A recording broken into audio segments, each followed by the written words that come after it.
Hello दोस्तों, स्वागत है आपका। देखिए, हम लोग इससे पहले 20 और 21 क्वेश्चन लगा लिए थे। ठीक है, देखो उसमें 2 ही क्वेश्चन इसलिए हो पाया था क्योंकि 20 और 21 क्वेश्चन जो वो काफ़ी बड़े चले गए थे, यानी बड़े थे, समझाने में उसको काफ़ी समय लग गया था।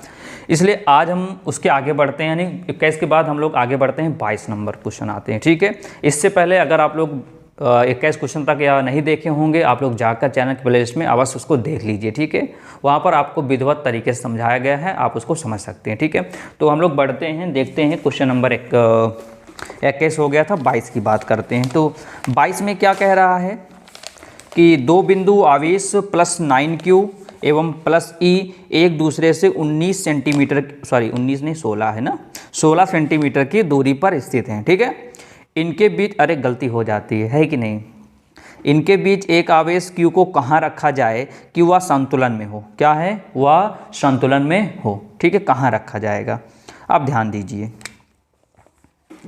चले यहाँ पर, चलो आप समझो, दो बिंदु आवेश हैं। एक, अच्छा समझिएगा, ठीक है, क्वेश्चन लिख लिए होंगे आप लोग। यहाँ पर कौन सा क्वेश्चन है, ये 22वां है।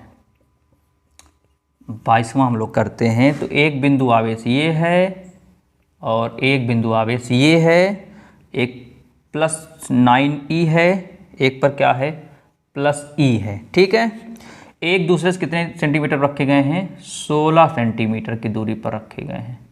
कितने रखे गए हैं, 16। ठीक है, फिर कह रहा है इनके बीच एक आवेश q को कहाँ रखा जाए कि वह संतुलन में हो। कह रहा है कि इनके बीच एक आवेश q को कहाँ रखा जाए कि संतुलन में। तो मैं आपको बता देना चाहता हूँ कि अगर दोनों आवेश क्या होंगे, प्लस प्लस होगा, तो हमेशा आवेश कहाँ रखोगे, इनके बीच में। क्या रखोगे, इनके बीच में। ठीक है, क्या रखोगे, q आवेश ना, यहाँ पर लिख देते हैं q। बात समझ में आया। अगर दोनों प्लस होगा तो यहाँ पर बीच में हम लोग q आवेश रख देंगे बीच में। ठीक है, सबसे सिंपल तरीका। अच्छा, फिर से मैं रिपीट करता हूँ, दो बिंदु आवेश हो गया, एक +9q, एक +e हो गया, एक दूसरे कितने सेंटीमीटर दूरी पर है, 16 सेंटीमीटर दूरी पर है। फिर क्या, इनके बीच एक आवेश q को कहाँ रखा जाए, तो q को हम लोग बीच में रखेंगे। क्यों, क्योंकि दोनों आवेश क्या हैं, प्लस प्लस हैं, तो हम लोग बीच में रखेंगे। ठीक है, यहाँ तक बात समझ में आया। कह रहा है कि वह संतुलन में हो। किस स्थिति में हो, संतुलन की स्थिति में हो। कैसा हो, संतुलन की स्थिति में।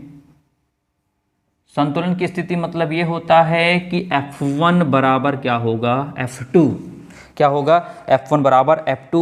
इतना बात आपको समझ में आया होगा। ठीक है, हाँ ठीक, इतनी कह रहा है। ठीक है, F1 बराबर F2। चलो, F1 बराबर F2 होता कब है, जब संतुलन की बात करता है तब F1 बराबर F2 होता है। तो लगा दीजिए 1/4 pi epsilon not into Q1 Q2 upon R² बराबर 1/4 pi epsilon not into Q1 Q2 upon R²। तो अब देखो ध्यान से, यहाँ पर अगर ये 16 है तो इसको मान लेते हैं अपन लोग, क्या x मान लेते हैं। क्या मान लेते हैं, x मान लेते हैं। तो ये कितना हो जाएगा, ये बताओ, ध्यान समझना।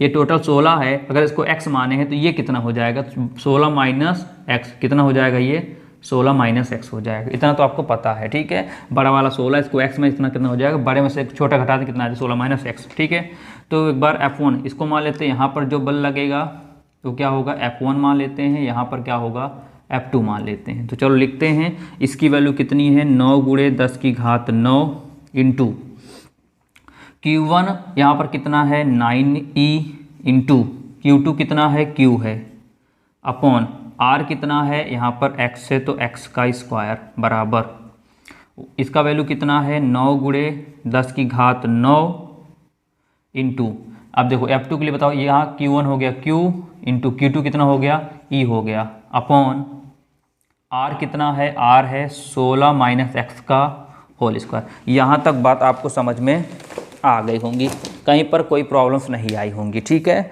फिर से बता देता हूँ, संतुलन की अवस्था कभी भी कहेगा तो F1 बराबर F2 करना। ठीक है, इसकी मान क्या होता है, F का 1/4 pi epsilon not Q1 Q2 upon square. किसके लिए, F1 के लिए। F2 क्या, 1/4 pi epsilon not Q1 Q2 upon R²। तो यहाँ पर मान लेते हैं इनके बीच F1 लगता है, इनके बीच F2 है। तो यहाँ पर ये हो Q1, ये Q2, ये हो गया Q1, ये Q2 अपॉन R कितना है, x स्क्वायर होता है तो स्क्वायर बराबर 1/4 पाई एप्सिलॉन कितना हो गया, 9 × 10⁹।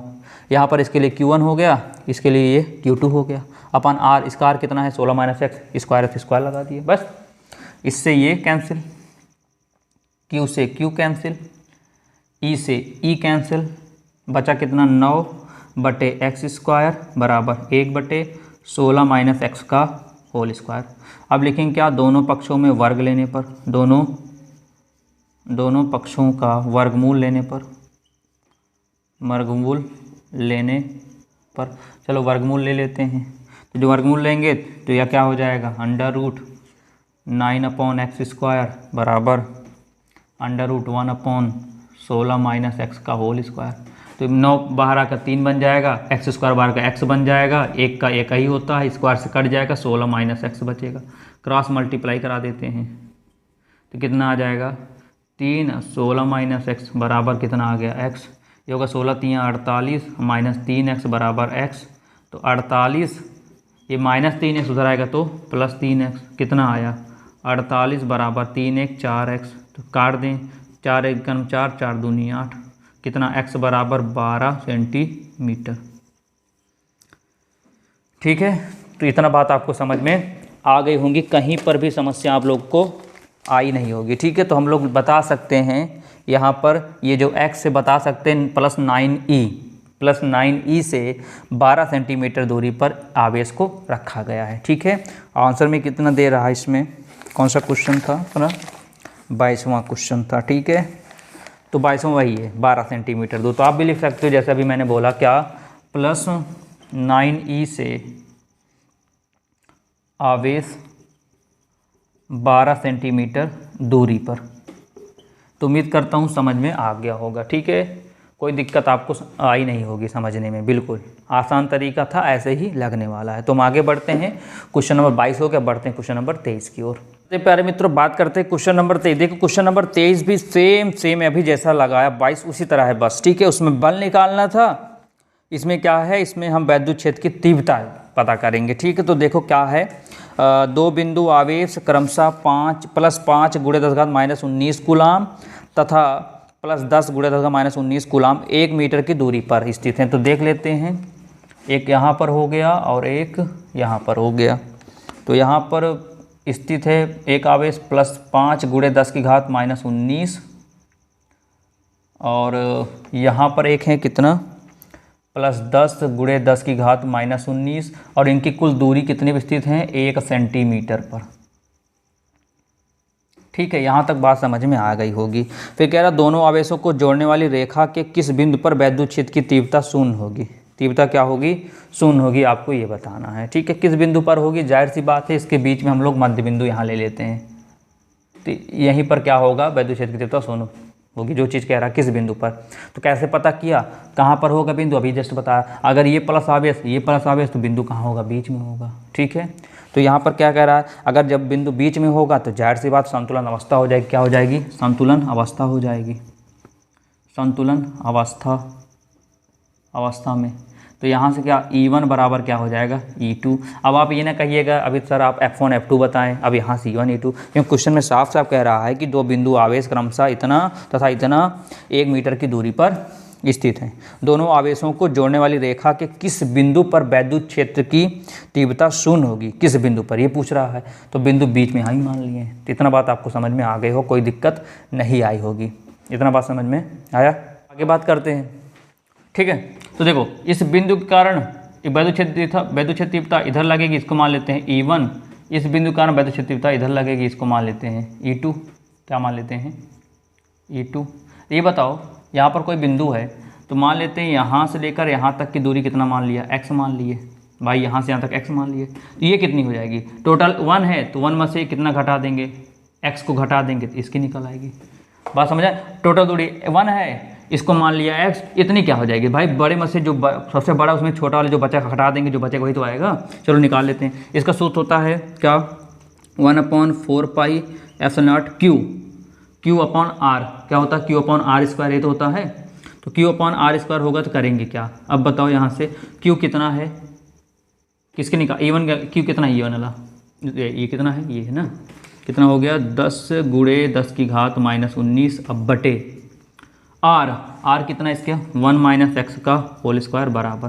E2 के लिए देख लेते हैं तो 1/4πε0 × ठीक है। अब यहाँ पर Q क्या होगा, यहाँ पर Q क्या है इसके लिए 5 गुणे 10 की घात -19 बटे आर। आर क्या है इतना यहाँ पर, एक्स है तो एक्स का स्क्वायर। अरे नहीं पढ़े क्या, ई बराबर क्या होता है 1/4πε0 Q/r²।